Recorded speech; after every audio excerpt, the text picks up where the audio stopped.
Welcome to Tete-A-Tete with Kimberly and Colette. I am Colette and Kimberly is not here today. Kimberly is in Florida and she is having an absolutely fantastic time in Orlando. She's doing the teenage thing with a friend of hers this weekend and I am missing my baby. I know we kind of go back and forth a lot, especially with our tete-a-tete moment and our bantering, and I just miss my baby. But I wanted to come to you today as a heart-to-heart between you and I. And I wanted to take this opportunity to share with you something that is really deep to my heart, and that is the voice of the preamble. I wrote this speech a little while ago, and it is very powerful for me. It has a lot of deep meaning, and I hope that you enjoy this speech that I'm going to give. For me, the voice of the preamble, it speaks loud even on today. And I'm going to share with you this speech that I have written. It is called The Voice of the Preamble. I stand here not as the one crying in the wilderness that was born between 6 and 4 BC. I stand here not as the voice of one that spoke into our hearts in 1963 of I Have a Dream. I stand here not as the voice of the one that spoke in 1775 at the Virginia Convention. Nor do I stand here as the voice of one that delivered a speech in 2009 of a new beginning. But I do stand here as the voice crying out for a more perfect union. I stand here as the voice of one that cries against injustices.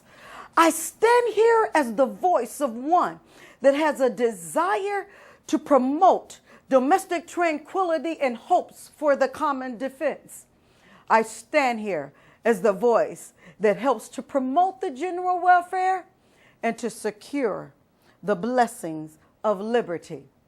I stand here as the voice of the preamble.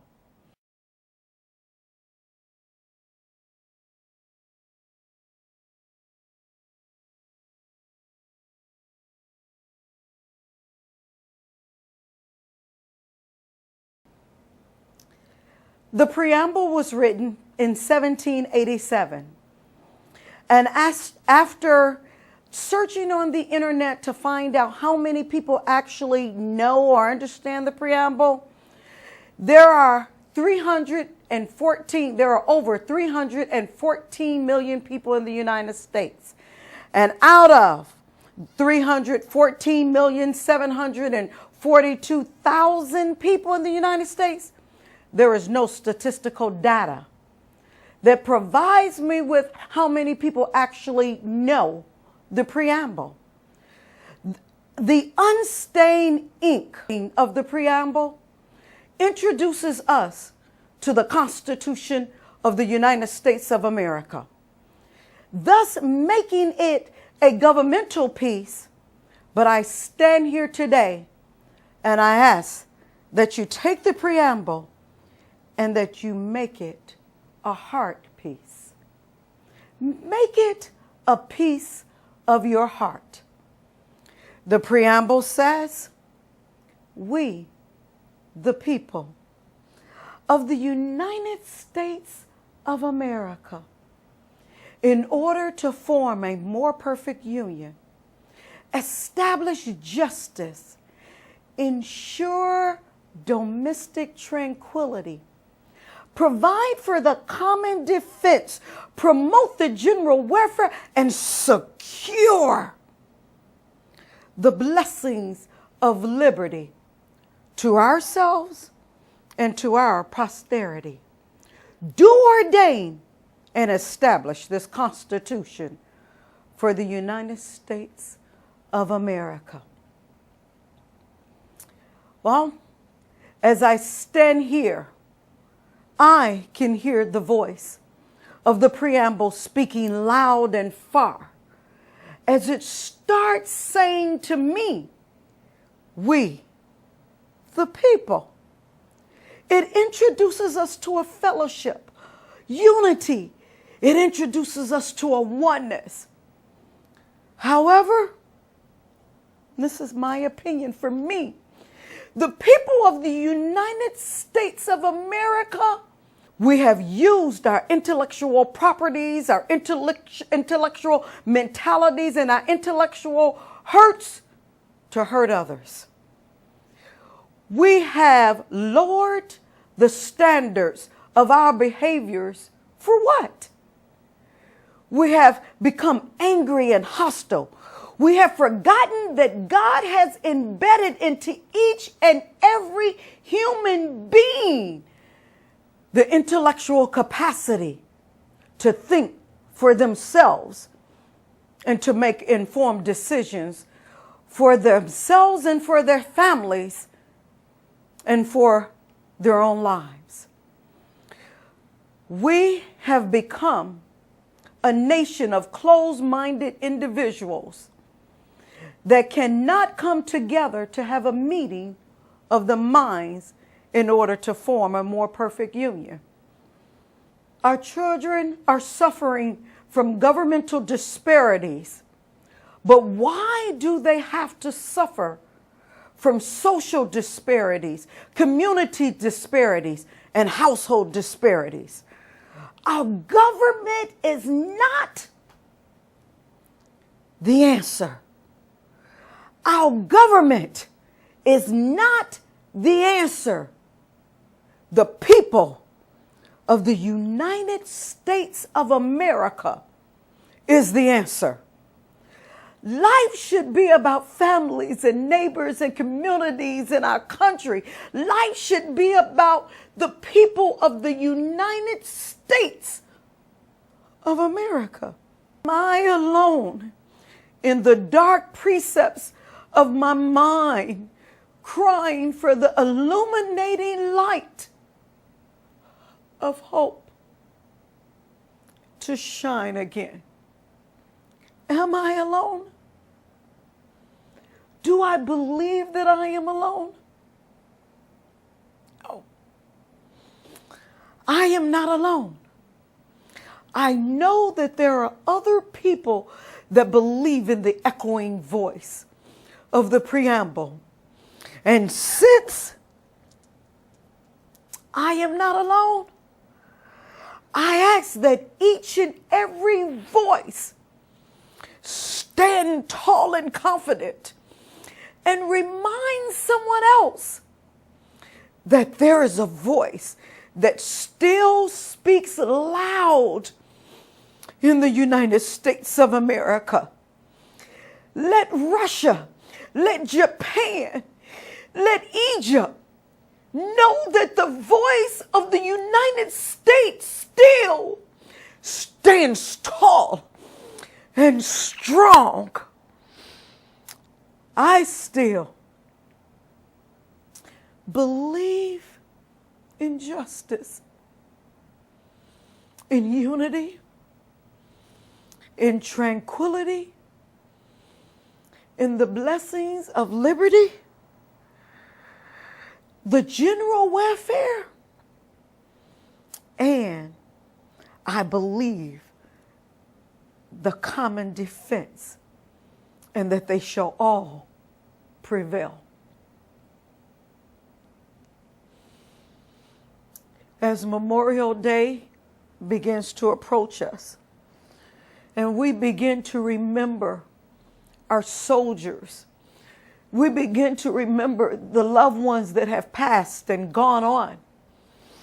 As we begin to celebrate and we turn on our barbecue grills and we put on our meats on the grill, and sometimes it's just become a day for us to just eat again.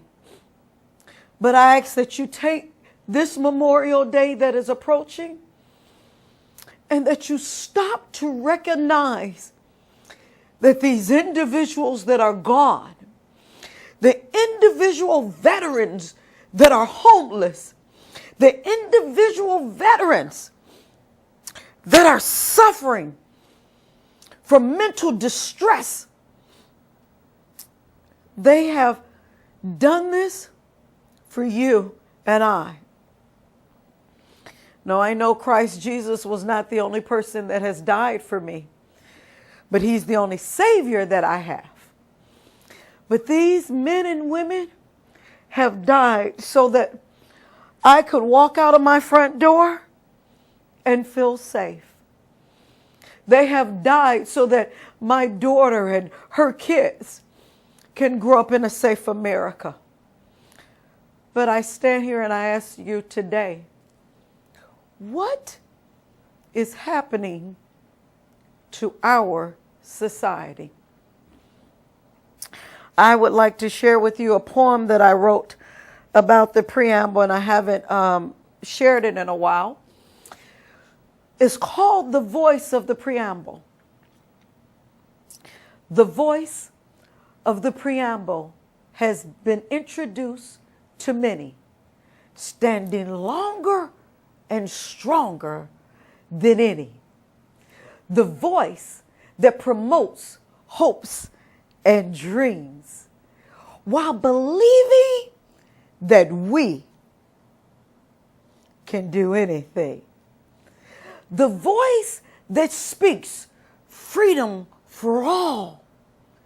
Can you hear its resounding call? The voice that speaks to our delicate hearts, leaving us wanting to be a part. The voice that speaks tranquility and peace. Where each of us can find contentment's release. The voice that echoes throughout the world, speaking to people who really care. The voice of the preamble, this speech, and of course I added and probably take it out, and you never give a speech the same way. But my heart's desire was to come to you, to ask you to take a minute and find out, what can you do to make a difference in the world today? What can you do to help change someone's life? Now, I'm going to share a piece of my own personal life that has transpired since I had left Chicago. I had taken in now 5 individuals that had been either evicted or that was homeless. And I took care of these individuals out of my own income. Now, I'm not sharing this with you because I want you to pat me on my back or because I'm looking for any type of, yay, great for her. No, I'm not looking for your applause. The point that I am trying to make is that because I saw some women suffering, I tried to make a difference and alleviate the suffering. Because I saw people that were in pain, I felt it was part of my job as a citizen of the United States, as a Christian woman, as a minister, as an evangelist, as a shepherdess. I felt in my heart that Spirit of God that moves within the confines of my body, that I needed to help them. Now, it doesn't matter that some went back and said all manner of evil against me and have called me everything but a child of God. I still love them. I still care about them. I want the best for their lives. You know, it's amazing how in today's society, we are so quick to judge people, and we judge people because of the color of their skin or because the contents of the character or whatever. For me, and this is for my home, and you don't have to, but as for me and my house, I have chosen to love you because you're you. It doesn't matter what your past may have been, what your future holds. I'm not God. But I stand here today because I want you to feel evoking from me the love of God. As I stand here, some of you may be feeling lonely right now. Some of you may feel broken. Some of you may feel like you don't have anywhere to go and nowhere to turn. Well, I'm only a call away. But I have a driven passion to assist. And you know, there's so many people that haven't taken the time to get to know who Colette really is. And some people think that, oh, you should be married. And, you know, I'm not concerned about marriage and I'm not concerned about money. And a lot of times it's the riches that people are striving for. Everywhere around me, people are trying to get rich and make fast money and playing the lottery. Now you do whatever it is you want to do. But for me and my house, I choose to spread love. I choose to share love. I choose to speak love.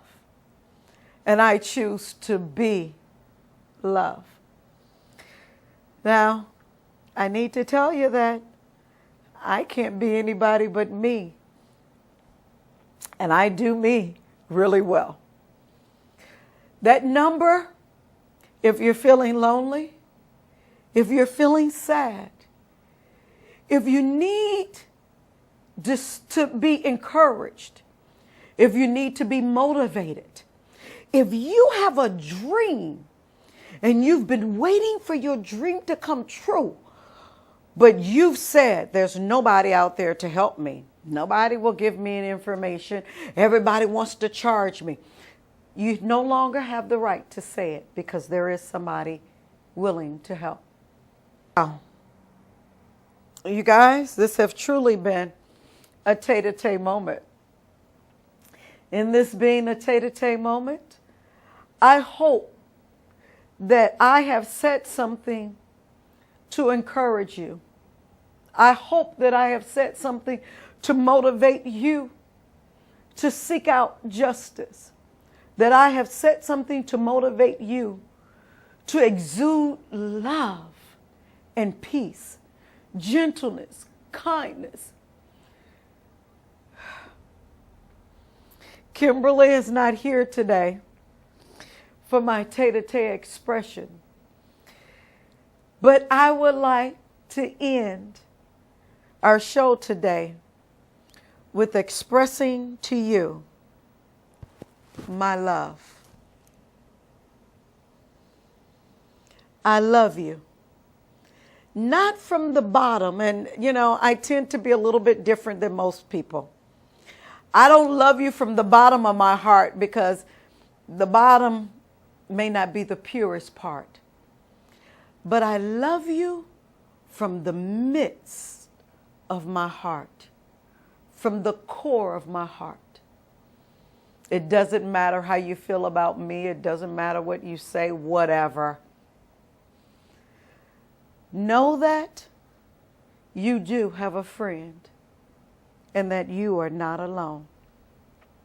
Okay, I've done enough crying. I've done enough tears. And I do want to thank you. I want to thank you.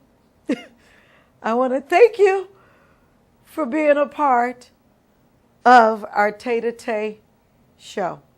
I thank you for being a part of our audience. And I thank you for taking time out of your day to watch Tete-A-Tete with Kimberly and Colette. Thank you. Bye. And for Kimberly's portion, Kimberly always says, smooches. Bye.